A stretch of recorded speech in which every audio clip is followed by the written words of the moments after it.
Lagi bersama kita di channel Pangeran Cahaya.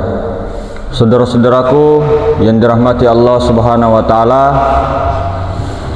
semoga dalam lindungan Allah dimanapun Anda berada berkah selalu dan tercurah rahmatnya Allah Subhanahu wa Ta'ala. Saudara-saudaraku, nyatanya Allah itu sangat nyata. Tempat kenyataan Allah, mazhar daripada Allah, nyatanya itu pada insan. Mana kenyataannya itu pada sifat mani tadi.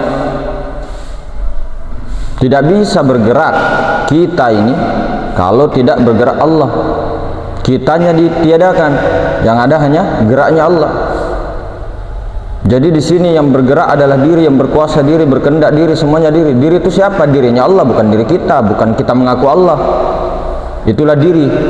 Diri itu dirinya Allah, bukan kita, lain. Nah, beda kalau seperti pengalaman seperti Syekh Mansur Al-Hallat, kemudian Syekh Siti Jenar. Mereka itu bukan menuhankan diri. Mereka, beliau-beliau itu berkata di luar kesadaran, satu hat, syakar, mabuk, kemudian satu hat. Seperti saya, aku sekarang membaca Al-Quran, innani anallah, sesungguhnya aku adalah Allah. Apakah salah? Iya. Tapi saya berkata demikian ini bukan mengaku-ngaku aku Allah. Nah, yang berkata itu Allah Ta'ala. Innani anallah la ilaha illa ana, sesungguhnya aku Allah, tiada yang nyata melainkan aku. Bukan saya mengaku Allah, saya baca Al-Quran ini, innani anallah la ilaha illa ana. Salah kan? Tidak. Jadi yang salahnya di mana? Bukan Syekh Siti Jenar, Syekh Mansur Al-Hallat yang salah, Syekh Abu Yazid Al-Bustami yang salah. Kita-kitanya ini yang tidak paham. Berani-berani kita menyalahkan wali-wali Allah, wakil-wakil Allah, baru kita tidak paham. Nah, makanya Syekh Abdul Qadir Al-Jilani tidak mungkin mau memenggal daripada Syekh Mansur Al-Hallat.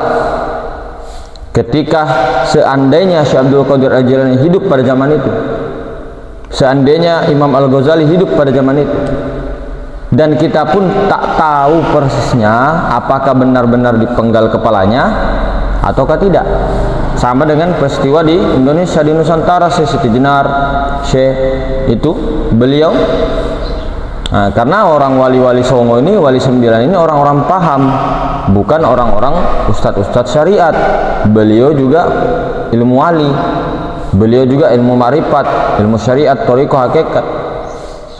Bukan orang-orang sembarangan wali Songo itu. Nah, jadi perlu dipahami di situ. Disyukuri, meskipun apa, disyukuri terus.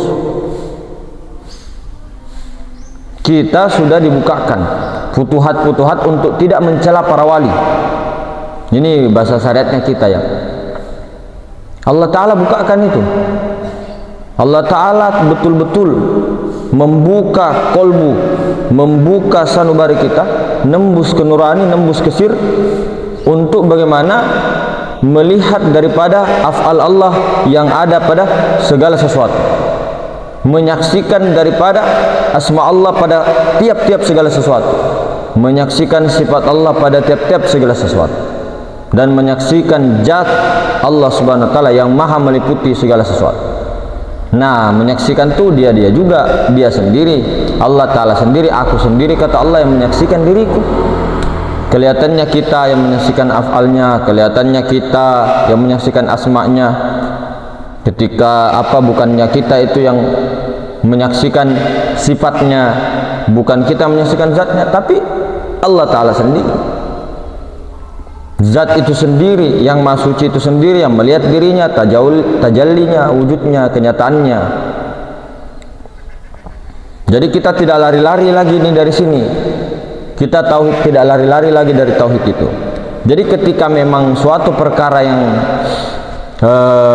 mengarahkan kepada makhluk, makhluk itu apa sih? makhluk itu sesuatu. Kalau maha segala sesuatu, kholik. Nah, simpelnya begitu.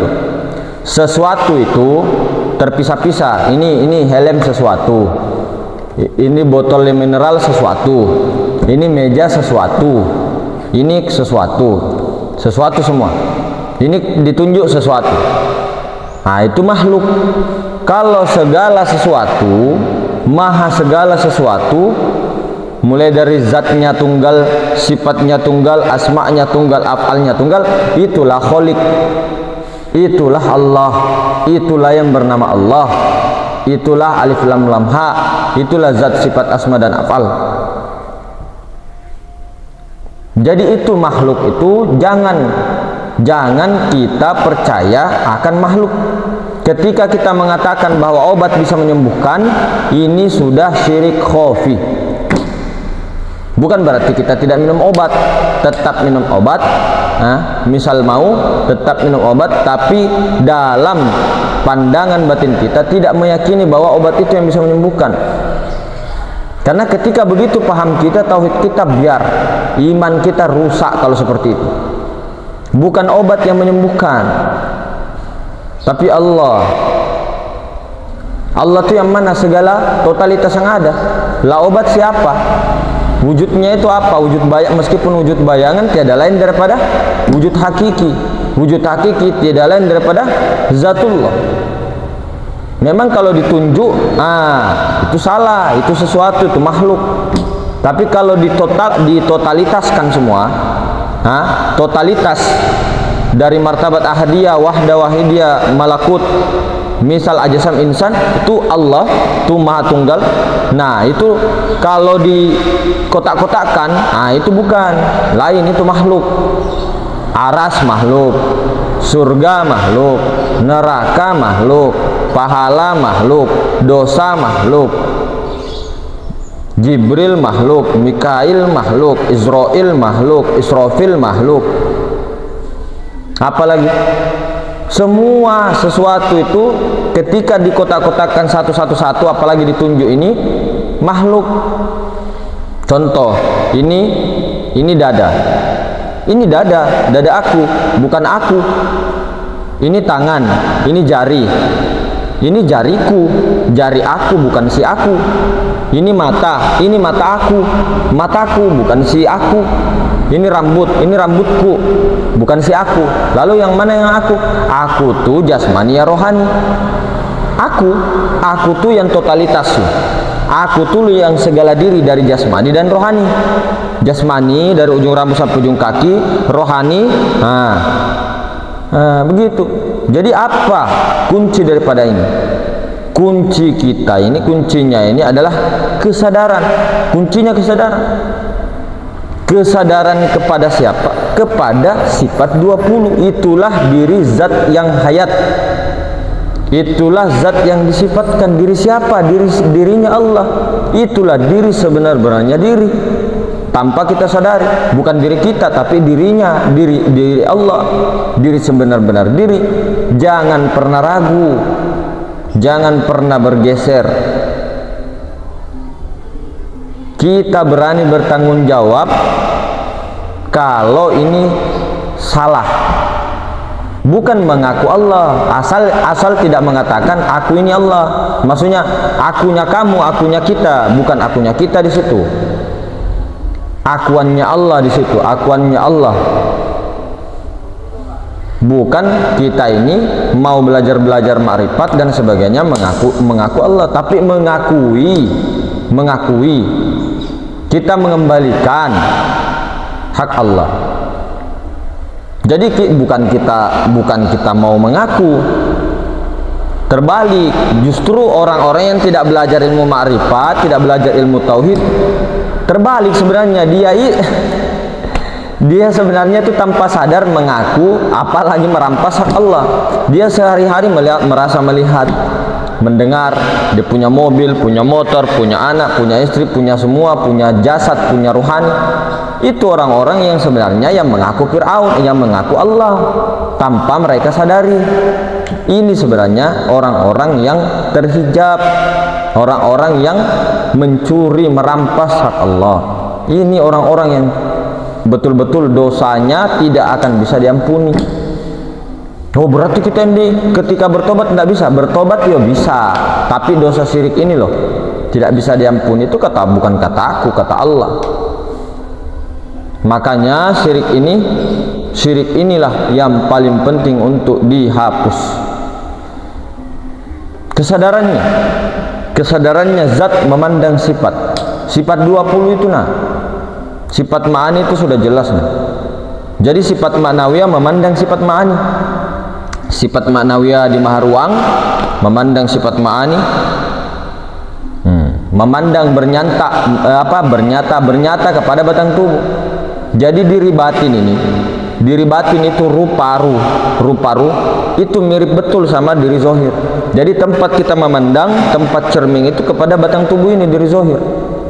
Memang pertama kita kalau memandang orang itu langsung tembus ke batin, langsung ke batinnya. Tapi untuk untuk menyatakannya pada diri zohir. Jadi kita ketika memandang orang langsung ke Nur Muhammad, langsung ke batin. Tapi yang batin tuh nyata kepada yang diri zohirnya. Jadi diri zohir tuh bukan kita. Ada yang mengatakan diri zohir itu kita, jasmani itu kita, bukan, lain. Jasmani bukan kita. Ini haknya Allah. Diri zohir tuh haknya Allah, diri batin, ruh juga haknya Allah. Tubuh, hati, nyawa, rahasia itu haknya Allah. Mazharnya Allah Ta'ala. Mazharnya Allah, kenyataan Allah, bukan Allah. Tapi tiada lain. Tiada lain. Paham? Mazhar itu adalah kezohiran, kenyataan Allah. Tapi kenyataan bukan Allah. Tapi mau dibilang bukan, tidak bisa juga. Tapi tiada lain begitu. Lain namun tiada lain. Serupa namun tak sama. Maka betul-betul jangan pernah ragu untuk tenggelam ketika mau mencari mutiara, menyelam ke dalam, menyelam sampai dasar lautan. Jangan cuma kita berdiri di tepi pantai begini-begini, hongkang-hongkang kaki begini, berdiri di depan pantai, kayaknya ada mutiara di bawah. Sampai kapan begitu? Naiklah perahu ke tengah, terus lompat pakai alat, menyelamlah sampai ke bawah. Jangan lupa, setelah mendapatkan mutiara naik. Bukan kamu mau jadi putri duyung di bawah situ. Naik ke perahu terus ke daratan. Artinya apa? Dari ma'rifat itu syariatlah kenyataannya. Kesempurnaan orang yang ma'rifat, syariat kenyataannya. Masa orang-orang penyelam itu mau terus-terus di bawah laut, di mutiara, meskipun mutiaranya banyak di situ, meskipun ada berapa ton-ton mutiara misal di bawah laut itu, pasti tetap saja ini penyelam pasti ke kenyataan. Untuk mewujudkan mutiara itu pasti dibawa di luar lautan, baru dijual di pasar apa namanya, di toko-toko itulah, apalah namanya, tidak tahu saya.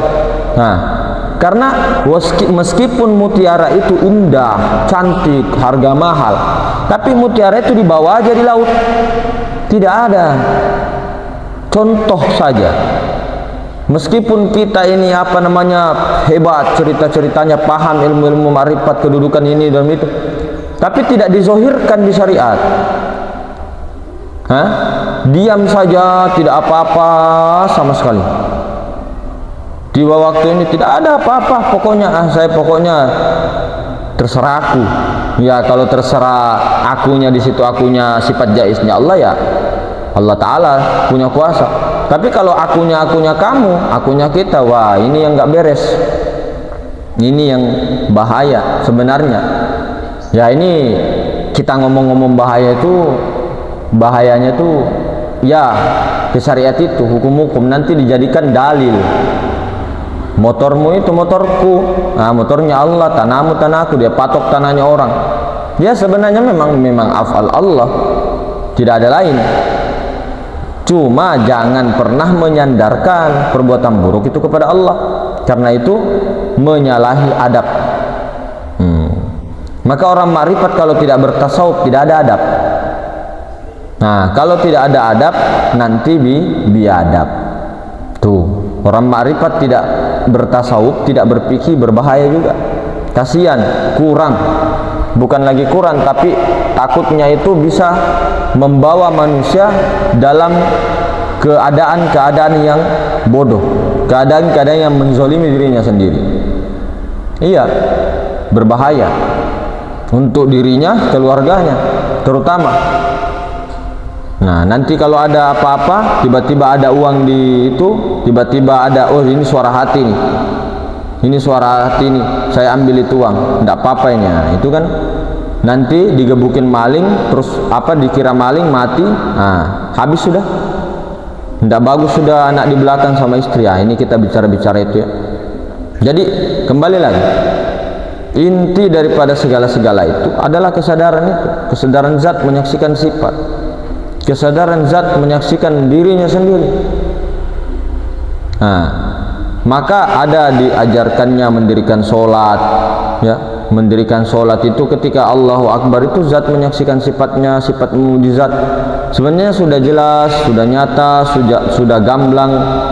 Tinggal kitanya ini, tinggal kitanya bagaimana cara untuk memesrakan. Nah, caranya di kholwat. Ketika sudah kholwat bersunyi-sunyi, kholwatnya beramai-ramai. Kalau bisa kholwatnya bersunyi-sunyinya itu dilamakan supaya nanti bersih, pembersihan jasmani dan rohani kita, kolbu-kolbu kita dibersihkan oleh Allah Subhanahu wa taala. Nah, dibersihkan sehingga ini bersih, barulah tajalli terus, waridnya Allah ada terus itu. Maka kita itu disadarkan terus, kelihatannya kita ya, tapi Allah taala sadar terus di situ, bertajalli di situ sadarnya Allah. Jadi jarang sudah lupa-lupa. Kenapa kita lupa-lupa? Ya karena kita itu kotor kolbu sanubarinya. Ini kotor kita ini banyak kotoran di sini, karatan. Tidak mungkin itu apa namanya, ayam mau masuk kalau di kandang musang, di kandangnya itu ada musang, di kandangnya itu ada buaya, tidak mungkin. Mustahil ayam mau masuk kandang itu, tidak mungkin. Nah itu juga ini kita memelihara musang, anjing di sini, buaya di sini, apa segala macam kan. Nah itu yang tidak sementara Allah Ta'ala itu zat yang maha suci. Allah Ta'ala itu maha suci, bukan zat yang maha mutlaknya tajalli langsung apa kesini, enggak lah, bukan itu. Itu saja rohani itu terbungkus-bungkus itu untuk masuk di jasad, jasmani. Apalagi kalau ada yang mengatakan zat mutlaknya Allah Ta'ala itu salah. Zat mutlaknya Allah Subhanahu wa taala di badan kita ada di dalam, bukan di dalam. Kita ini jasmani rohani kita yang ada di dalam zatnya Allah, bukan Allah yang ada di dalam, bukan. Itu pemikiran sempit, secara logika saja tidak masuk akal. Inilah diakal-akali kan. Jadi begitu saudara-saudara, bagaimana kita ini, bukan saya mengajar, bukan sebagai tuan guru atau apa dan sebagainya, tidak ada seperti itu. Kita sama-sama bagaimana mau diikuti silakan, tidak diikuti silakan juga. Semua ya benar semua, apa pendapat guru-guru kita, mursyid-mursyid kita diikuti. Belajar sampai mati kita belajar ilmu, di mana saja ilmunya. Nah, kalau di sini kita paparkan sedikit, di grup kita itu tidak ada kajian. Di situ sambung rasa. Kita prinsipnya itu mencari saudara, bukan untuk mencari mencari murid, dijadikan murid semua terus dijadikan kayak ceramah kajian, tidak. Itu sambung rasa. Kalau untuk teorinya, kajiannya itu di YouTube. Kalau untuk prakteknya nanti malam Senin di Google Meet. Alamatnya di grup itu. Google Meet ada alamatnya di grup itu, sambil sambung rasa di situ. Jadi tidak ada bilang hari Senin jadwalnya tentang sholat, hari Selasa, enggak. Saya bukan tuan guru, saya juga enggak tahu masalah-masalah begitu, enggak mahir saya. Saya cuman mengajak aja, sambung rasa. Adapun malam Senin juga itu cuman ya biasa saja, talqin biasa begitu. Jadi tidak ada istilah ini itu, tidak ada kajian tidak ada. Jadi memang murni kalau mau ini di YouTube kita teori-teorinya. Kalau talqinnya itu malam Senin prakteknya. Jika mau diikuti, tidak mau diikuti juga tidak apa-apa. Yang paling penting bagi saya, bagi kita itu adalah saling mengenal, sambung rasa. Apa yang dibahas itu mengalir saja, biasa saja. Nah, jadi seperti itu. Bagaimana jika memang ini semua perkataan-perkataan kita yang tidak bagus, ada yang tersinggung atau apa, secara syariat ya, secara syariat saya minta maaf, minta rela, minta ridho, semuanya, minta berkahnya, guru-guruku semua sehat selalu, berkah selalu, dan semangat terus untuk bagaimana membicarakan, mentauhidkan daripada tauhid kita ini, bagaimana bisa tidak syirik khafi ya, syirik jali juga, syirik jali yang kelihatan, syirik khafi yang tersembunyi, khafi bil khafi yang lebih tersembunyi lagi. Nah itu bagaimana itu seorang ahli tasawuf, seorang para ahli sufi itu semakin lama, semakin hari, semakin habis dirinya. Bukan semakin lama, semakin hari, semakin pintar dirinya. Semakin hari, semakin ini dirinya, menonjol dirinya. Semakin akunya besar, tidak. Semakin akuan adamnya itu lenyap, habis. Sehingga yang sadarnya di situ 24 jam bako billah. Cuma bako ini tidak dicari-cari. Makom bako itu apa? Fana secara 24 jam, sholatut daim. Fana secara terus-terusan, waridnya itu 24 jam tidak putus-putus. Nah ini tidak dicari. Mas, mengapa saya kok masih lupa-lupa, saya kok masih begini. Perbanyak syukur. Orang itu sudah disadarkan Allah sampai di tahap itu sadar dirinya Allah Subhanahu wa taala, menyaksikan daripada dirinya sendiri, itu sudah sangat syukur. Nah, kita mencari ini 24 jam malah hijaban mastur. Wah, itu bahaya itu. Jadi mau 24 jam kek, mau 1 menit kek, mau 2 menit kek, syukur 30 detik saja itu syukurnya minta ampun. Itu tadi ada, kalau lihat asbab musababnya ya kita kotor. Ini kolbu kita ini mau dihabiskan. Keakuan kita berapa tahun sih kita ini? Bayangkan kita umur misal 60 tahun, 50 tahun kita merampok hak Allah. Misal di umur 61 atau di umur 51, misal 52, baru kita diperkenalkan ilmu ma'rifat, baru juga 5 bulan, baru juga 5 tahun, sudah bilang, wah kenapa saya ini masih begini-begini, kenapa saya masih belum 24 jam. 5 tahun dibandingkan 50 tahun kau punya rampas hak Allah, itu bagaimana itu kotornya. Jadi jangan mengeluh, syukur banyak-banyak. Allah Ta'ala tambah syukurnya, tambah semua nikmat itu. Jangan cari warid, berwirid saja, banyak-banyak salawat sallallahu alaihi Muhammad, banyak-banyak khalwat, banyak-banyak kesadaran itu. Nanti lama-lama itu kalau memang Allah Ta'ala kan Maha Suci, Allah Ta'ala jika memang betul-betul tajalli 24 jam, tidak ada yang mustahil. Bagi kita mustahil, memang jelaslah. Orang mau mengangkat tangan saja kita begini tidak bisa. Kita kan manusia yang jiwa ini, yang prasangka ini, yang memang ada kelihatannya tapi sebenarnya hanya wujud-wujud bayangan, khoyali. Sangka-sangka saja, maksudnya perasaan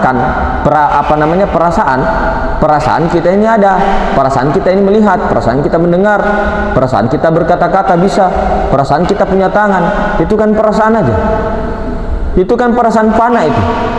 Nah ini yang mau dihilangkan, prasangka ini, prasangka ini yang bukan kita yang melihat, bukan kita yang punya rambut, bukan kita yang punya bulu, bukan kita yang punya daging, bukan kita yang punya kulit, bukan kita yang punya mata, bukan kita yang punya alis, bukan kita yang punya hidung, semua bukan kita punya jasmani, bukan kita yang punya ruhani. Perlu dipahami itu, jangan sampai kita, oh saya yang jasmani. Ih, kapan kau buat kau punya jasmani? Bahannya itu dari mana itu? Dari mana? Dari alam sebelah. Jangan mengaku-ngaku. Kita ini ada mau ini jasmani. Ih, sejak kapan kau ciptakan jasmani? Ini tuh haknya Allah Ta'ala, mazharnya Allah Ta'ala, bukan kita. Kita tuh yang perasaan tadi, perasaan kita punya rambut, kita punya tangan, kita punya ini, kita punya ini. Itu baru di diri loh. Ini tanganku, ini kakiku. Ini saja tidak boleh diakui, apalagi ini botolku, ini motorku, ini rumahku, ini uangku. La ilaha illallah. Sedangkan ini saja yang kita bawa dari lahir secara syariat ya. Ini tidak boleh diakui, rambut saja, satu helai rambut. Ini satu helai rambut diakui, ini rambutku dalam pandangan sir. Aduh, subhanallah. Ini baru perkara rambut loh. Perkara bulu, satu biji bulu, kamu akui itu bulu tanganmu. Siap-siap sudah. Apalagi HP ku, motorku, rumahku, kursiku, elah bullshit kalau bahasa gaulnya. Santai ya. Ya mungkin begitu saudara-saudara, lebih dan kurangnya dimaafkan. Assalamualaikum warahmatullahi wabarakatuh.